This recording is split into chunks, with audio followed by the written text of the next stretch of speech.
It happens to every human being. Mm-hmm. Every human being on the face of the planet falls in love.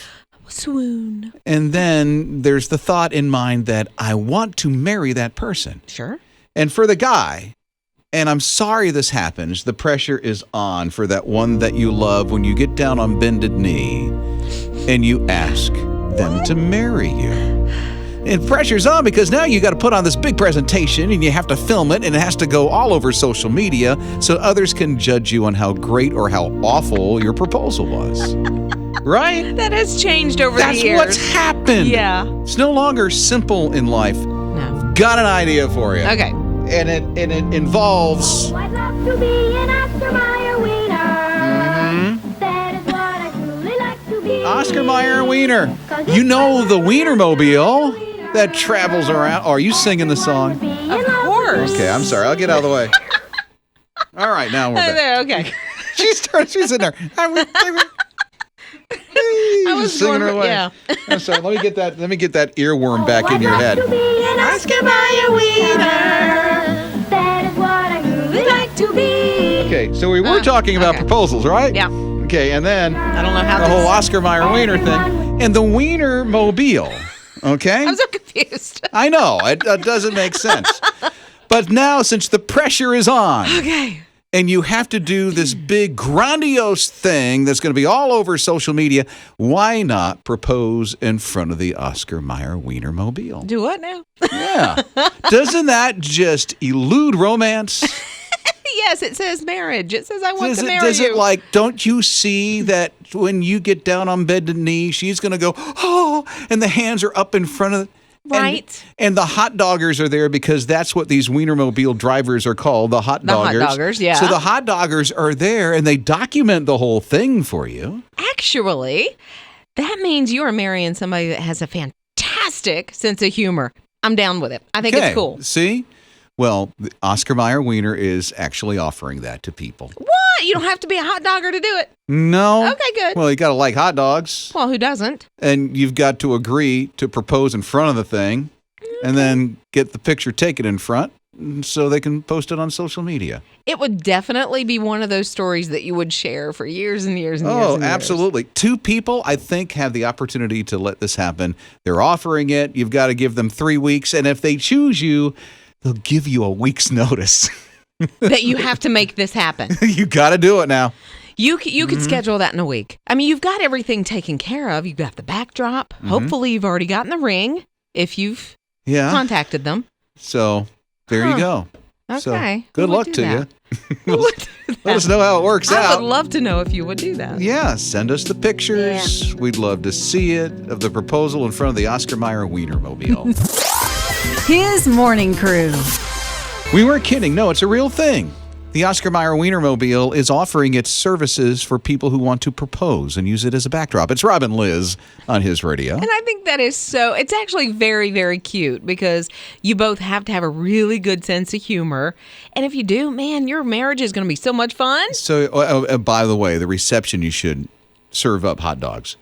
You should do that. Mm-hmm. Yeah. Hot dogs. If you do this in front of the Oscar Meyer Weinermobile. So you're saying if Joey, your husband, would start all over again and he would propose to you in front of the Oscar Meyer Weinermobile. Okay, that's what I thought. His proposal was so good. I know. That I can't go back on it and I can't wish for anything If you different. haven't heard the story yet, I mean, the dude timed it just right. He made sure that there was a meteor shower. And so they're out at a lake. There's this meteor shower. He asks, and like on God's perfect timing, boom, all the meteors are going and lights up the entire sky. Joey had no idea. God knew. An orchestra came out and started playing music.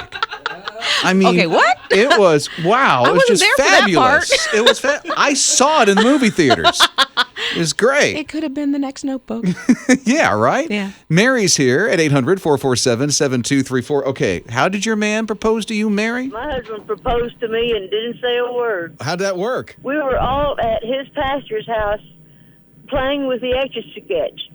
Do you remember those? I sure do. We were all playing with it, and whoever's turn it was, doodle, whatever they were going to doodle, and then they'd hold it up for the rest of us to guess what it was. Well, I was sitting beside him, and instead of holding it up, he just handed it to me. And it said, "Will you marry me?" And it had 3 lines for yes and 2 lines for no. I could not believe it. That floored me. Well, it turned out to be a yes, it looked like. Yes. Yeah. That is so cute. I hope they had little mini Etch-a-Sketch games to play at the reception. Wouldn't that have been cool? That would, Mary, I'm sure you did, right? I don't know if they sell them, but that would be cool. They should. Rob and Liz. His morning crew. After we hear about the opportunity to be able to, we kid you not, propose in front of the Oscar Weinermobile, we're starting to get proposal stories at His Radio. Hi, it's Rob and Liz. Yeah, so we got a text. Justice says, my husband asked me at his graduation. He did it, I guess, after the graduation. They were all taking pictures, of course, like you do at graduations. College, I think. Okay, I was going to ask high school? Yeah, no, I'm assuming it's college, but it ended up that it wasn't even just the proposal. It ended up being in the local newspaper. It was all over social media. Way. And yeah, so a couple of friends grabbed all the pictures, and it was an awesome, awesome proposal. In cap and gown. Yeah, exactly. Look at that. Okay, Connor is along with us. Connor, what about your proposal? My husband, Uh-oh. Connor? Hey, Connor. he proposed to me during my favorite holiday, which is Okay. Favorite? Oh, no. Connor. Oh, that's okay. Call back. Oh, yes. We want to hear it. So, Ken. Okay, you're up, Ken. What about yours? So my wife had asked about doing a surprise party or surprising her mother and father on their 50th anniversary on a cruise that they had planned. So at the time we were dating, and I more or less said, you know what, this is the best opportunity for me to propose to her. So I took a treasure mount and I made it. I put the Bible verse where all treasures, where your heart go, up there your treasures will be also. And I put it in a bottle and also had a ring made and put it in a treasure chest. So when we got to Curico, I actually proposed to her during that time. She was shocked. Her mom and dad were there. They were all shocked as well. Rob and Liz. His morning crew. Jay Leno's coming back to TV. Really? I knew he wouldn't stay gone awful long. Actually, he hasn't been gone a lot. I mean, after the Tonight Show, and then he did the Jay Leno Show, and then he came back to the Tonight Show. He had a car show. Yeah, he shows up everywhere. Yeah, he's been on Last Man Standing. Yeah. Now he's going to host a game show. Really? And it's a classic reboot. Ooh, which I've one? heard of it, but I've never seen it. Okay. It's one that Grosco. You know the Grasco P. Coltrane. I was going the same place. It's a Groucho Marx. It was You Bet Your Life. Now I've heard of it. He was a silent movie actor back in the day. And then, day. of course, when they put sound on and there was television, he hosted one of the first game shows. He was the guy with a cigar. Hey, Groucho Marx. Right, and the mustache and the whole, But, I've never seen it. What is the premise of the I don't know, because I show? haven't seen it either. Huh. Okay, so You Bet Your Life. It's coming back. It's going to be rebooted. I'm sure it's going to be modernized in some way. And Jay Leno back to TV. Yeah. I used to love Price is Right when I was a kid. I watched it with my mom. Okay. I don't know why. I loved Bob Barker. I don't know why.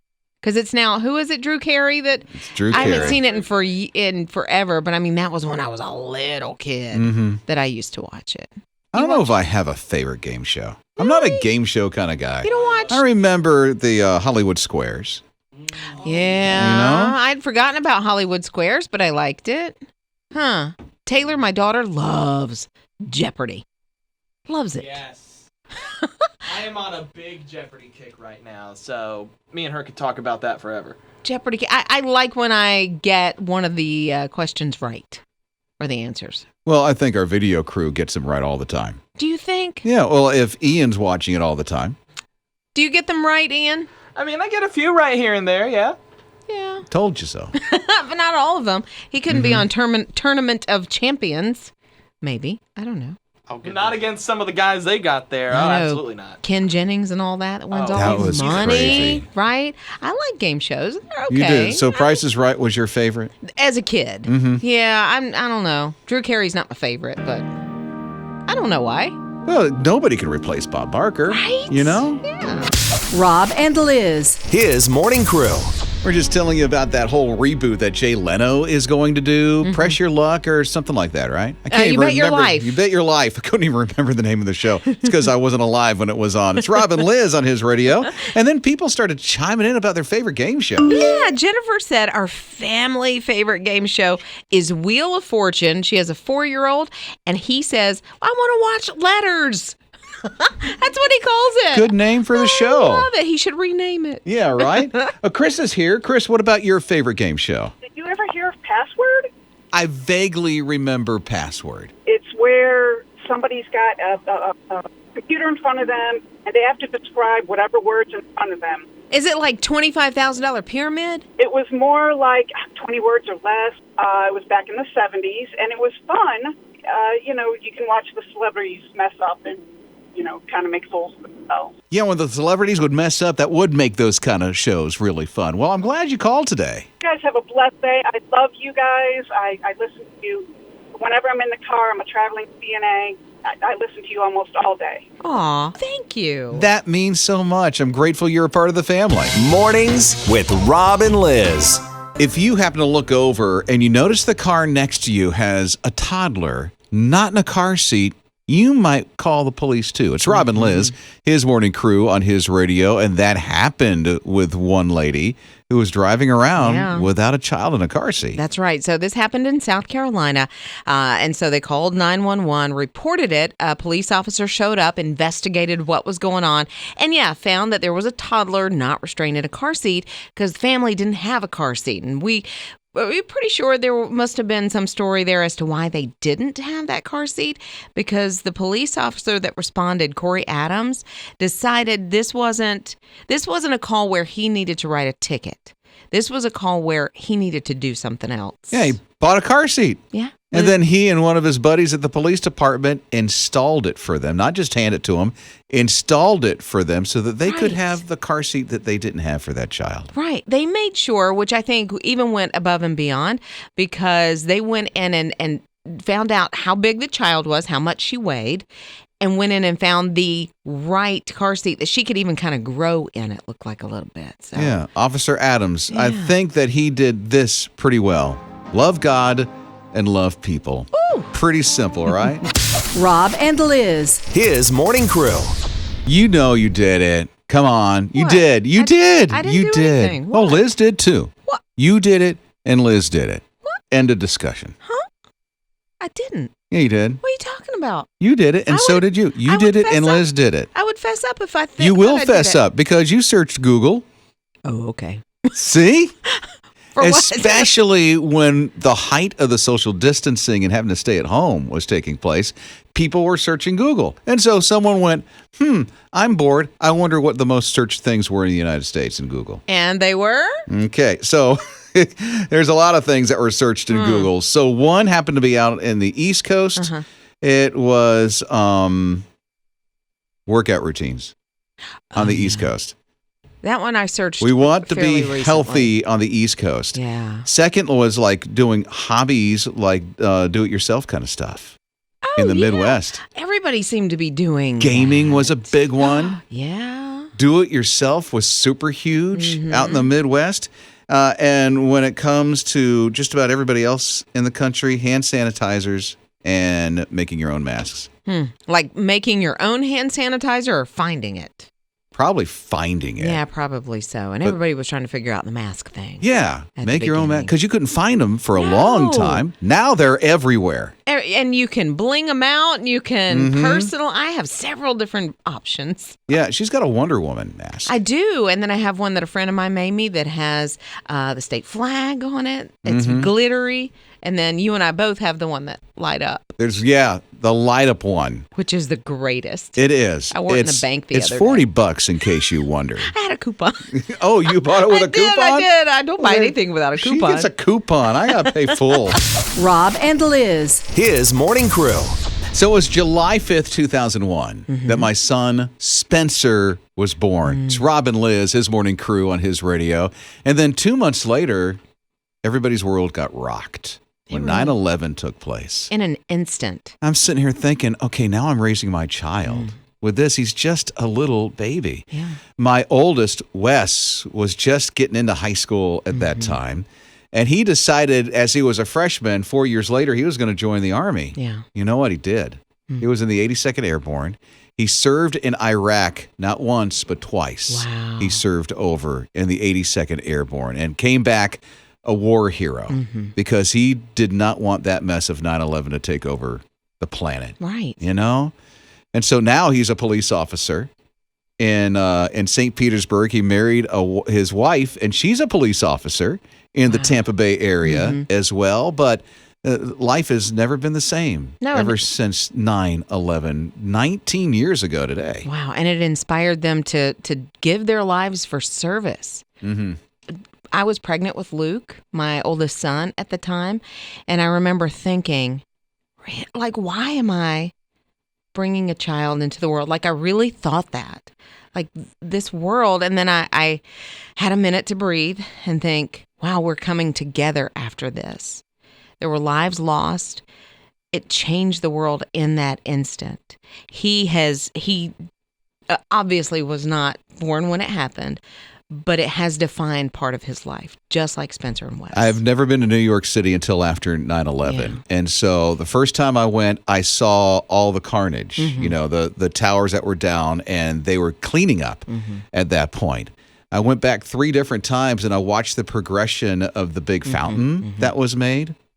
And so Spencer and I went a couple of years ago. We went for a Luis Palau thing, and we covered it. Mandisa, Toby Mac was there. It was in Central Park. It was a free event. You know, you get to bring Jesus to Central Park, which is quite amazing. But we went and we visited where the towers were, and it was amazing to see.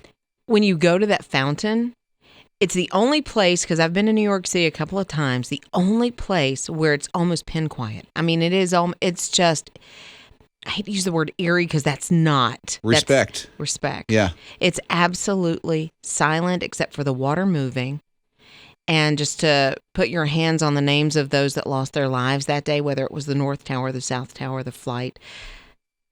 Incredible. Yeah. Just the tribute. And today we mark 19 years. And we will always remember. His morning crew. You got to give it to this teenager. She knows how to find diapers. It's Rob and Liz, his morning crew on his radio. Yeah, so this kid is 11 years old from Virginia. His name is Cartier, and he knew during the pandemic that families were having a hard time. He saw it in his own community. His mom talked about it, and he said, you know what? I got some extra time on my hands. Let's raise some money for diapers for single moms. 11 years old, and he thinks this. So what did he do? He sets up a lemonade stand, but they sold more than lemonade. It was like lemonade and candy and snacks and bottled water and this kind of thing. And it was Cartier's snack bar just up under a tent in the neighborhood. So they sold enough at this old lemonade stand. They provided 22,000 diapers. 22,000 diapers. So they almost set up I guess they let the community know that this was happening. And they set up a drive-through so that if you had a need, you would come through and get your diapers.